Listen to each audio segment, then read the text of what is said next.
السلام علیکم رحمۃ اللہ وبرکاتہ. میں ہوں آپ کا اپنا پیارا دوست اسرائیل خان، پھر سے حاضر ہوا ہوں the real history RH channel لے کر سلطان صلاح الدین ایوبی کی داستان. امید ہے یہ کہانی آپ کو اچھی لگتی ہوگی. آپ کا اپنا چینل ہے، اسے لائک، سبسکرائب، کمنٹ، شیئر ضرور کریے گا. آج کے کردار میں عثمان سارنگ، النور، امام، جاسوس، رینی الیگزینڈر، صلاح الدین ایوبی، جائیدان، آفاق، برجیش. ان میں نوجوان مسلمان بھی تھے اور ان میں عثمان سارم بھی تھا. اس نے اپنے نوجوان دوستوں کی طرف دیکھا. سب کی آنکھیں لال تھی اور دل زور زور سے دھڑک رہے تھے. عثمان سارم تھوڑی دور تک اس قافلے کے ساتھ ساتھ چلتا رہا. آگے غریب سا موچی بیٹھا تھا جو لوگوں کی جوتے مرمت کیا کرتا تھا. اسے کسی مسلمان نے اپنے گھر کی ڈیوڑی میں سونے کی جگہ دے رکھی تھی. دن بھر وہ باہر بیٹھا جوتے مرمت کرتا رہتا تھا. بدقسمت قافلہ اس کے سامنے سے بھی گزرا. اس نے بھی آفاق کی للکار اور لڑکیوں کی آہوزار سنی. آفاق کے چہرے کو خون سے لال دیکھا. اس پر سلیبیوں کا ظلم ہوتا بھی دیکھا، لیکن اس طرح دیکھا جیسے اس نے کچھ بھی نہیں دیکھا. اس موچی کو نہ کبھی کسی نے مسجد میں جاتے دیکھا تھا، نہ گرجے میں. وہ یہودیوں کی عبادت گاہ میں بھی کبھی نہیں گیا تھا. اس کی طرف وہی توجہ دیتا تھا جسے جوتا مرمت کرانا ہوتا تھا. اسے کبھی کسی نے بولتے بھی نہیں سنا تھا. وہ خلق کا راندہ ہوا انسان تھا جسے صلیبیوں کے ساتھ بھی کوئی دلچسپی نہیں تھی اور اسلامیوں کے ساتھ بھی کوئی واسطہ نہیں تھا. عثمان سارم چلتے چلتے اس موچی کے قریب سے گزرنے لگا تو رک گیا. قیدی آگے نکل گئے تھے، اونٹ جا رہے تھے. جب آخری اونٹ گزر گیا تو عثمان سارم نے دونوں جوتے اتار کر موچی کے آگے رکھ دیے اور اس کے سامنے بیٹھ گیا. موچی کسی کا جوتا مرمت کر رہا تھا. اس نے عثمان سارم کو سر اٹھا کر دیکھا بھی نہیں. عثمان نے ادھر ادھر دیکھ کر سرگوشی میں کہا، ان دونوں لڑکیوں کو آج رات آزاد کرانا ہے. جانتے ہو لڑکیاں رات کو کہاں ہوں گی؟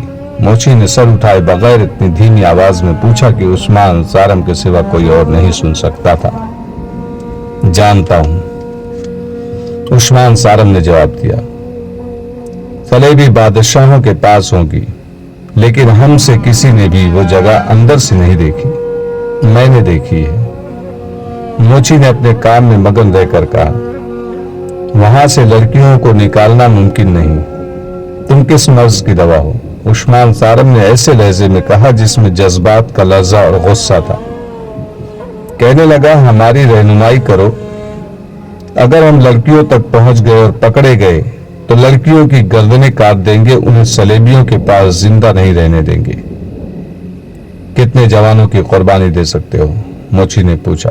جتنے جوان مانگو گے. کل رات، آج رات، عثمان سارم نے دبدبے سے کہا. آج ہی رات برجیس، آج ہی رات. امام کے پاس پہنچو، موچی نے کہا. کتنے جوان؟ برجیس موچی نے سوچ کر کہا، 8. ہتھیار سن لو، خنجر، آتش کھیر، مادہ.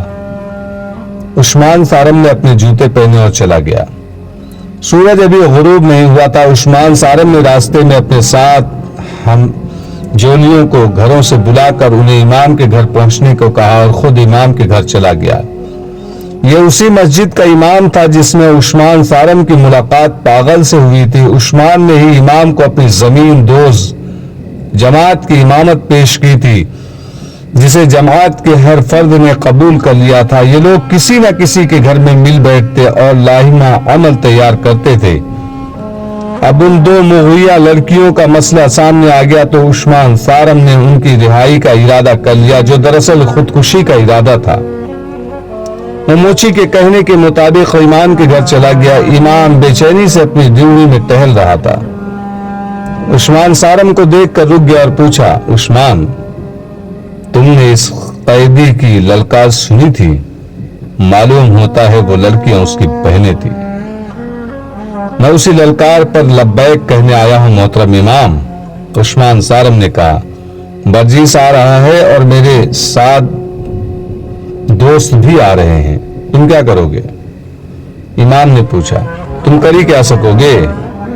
میں جانتا ہوں کہ ہماری بے شمار لڑکیاں کافروں کے قبضے میں ہیں، مگر ان 2 لڑکیوں نے مجھے امتحان میں ڈال دیا ہے۔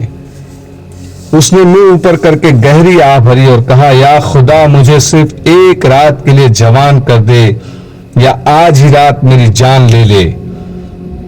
اگر میں زندہ رہا تو تمام عمر ان لڑکیوں کو آہ و زاری مجھے سنائی دیتی رہے گی اور میں پاگل ہو جاؤں گا۔ ہمیں اپنی دانش کی روشنی دکھائیں۔ عثمان سارم نے کہا، یعنی عقل سے ہمیں بتائیں، مجھے امید ہے کہ ہم آپ کو ایک رات سے زیادہ بے چین نہیں رہنے دیں گے۔ عثمان سارم کے 2 ساتھی اندر آئے، امام نے انہیں بیٹھنے کو کہا اور تینوں سے مخاطب ہو کر کہا، آج یوں معلوم ہوتا ہے جیسے میرے دانش جواب دے گئی ہے، عقل جواب دے گئی ہے۔ مجھے اس طرح بے قابو نہیں ہونا چاہیے، لیکن کوئی غیرت کو للکارے تو جذبے بھڑک اٹھتے ہیں، جنہیں مطمئن کرنے کے لیے جوان ہونا ضروری ہوتا ہے۔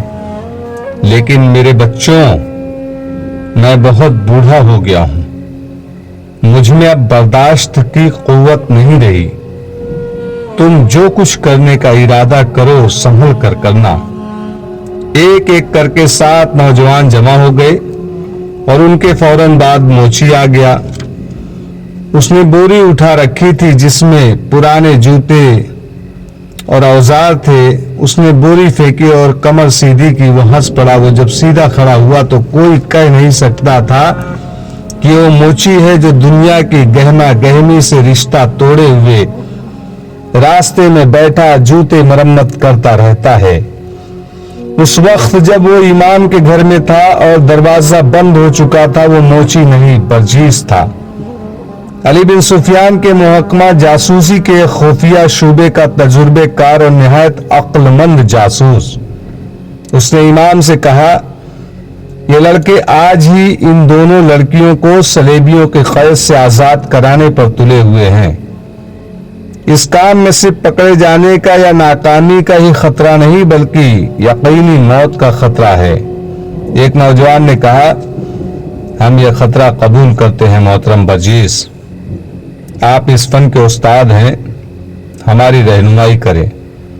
اگر عقل کی بات سنے تو میں ایک مشورہ دینا چاہتا ہوں۔ برجیس نے کہا، صلیبیوں کے پاس بہت سے مسلمان لڑکیاں ہیں، ان میں سے بعض کو انہوں نے بچپن میں قافلوں اور گھروں سے اغوا کیا تھا اور انہیں اپنی تعلیم و تربیت دے کر ہمارے خلاف جاسوسی اور تمہاری کردار کشی کے لیے استعمال کر رہے ہیں۔ تم لوگ ایک ایک لڑکی کو تو آزاد نہیں کرا سکتے۔ اگر تم سب میرے فن سے فائدہ اٹھانا چاہتے ہو تو میں کہوں گا کہ 2 لڑکیوں کی خاطر تم جیسے 8 جوان قربان کر دینا عقل مندی نہیں، بردباری اور تحمل ضروری ہے۔ میں تحمل کو کس طرح قبول کر سکتا ہوں؟ عثمان سارم نے بھڑک کر کہا، میری طرح۔ برجیس نے کہا، کیا میں پیشے کا موچی ہوں؟ میں جب مصر میں ہوتا ہوں تو میری سواری کے لیے عربی گھوڑا تیار رہتا ہے اور میرے گھر میں 2 ملازم ہیں، مگر یہاں 3 مہینوں سے راستے میں بیٹھا لوگوں کے غلیظ جوتے مرمت کرتا رہتا ہوں۔ میں تمہیں 2 لڑکیوں کی آزادی کے لیے پورے کرک اور اس سے آگے کے بہت وسیع علاقے کو آزاد کرانے کے لیے زندہ رکھنا چاہتا ہوں۔ برداشت کرو، انتظار کرو۔ عثمان سارم اور اس کے ساتوں دوست برداشت کی حدوں سے نکل چکے تھے۔ ان کی باتوں سے پتہ چلتا تھا کہ ان میں انتظار کی بھی ہمت نہیں رہی۔ وہ کسی کی رہنمائی کے بغیر اس جگہ پر حملہ کرنے کو تیار تھے جہاں توقع تھی کہ لڑکیاں ہوں گی۔ انہوں نے امام کی بھی باتیں سننے سے انکار کر دیا۔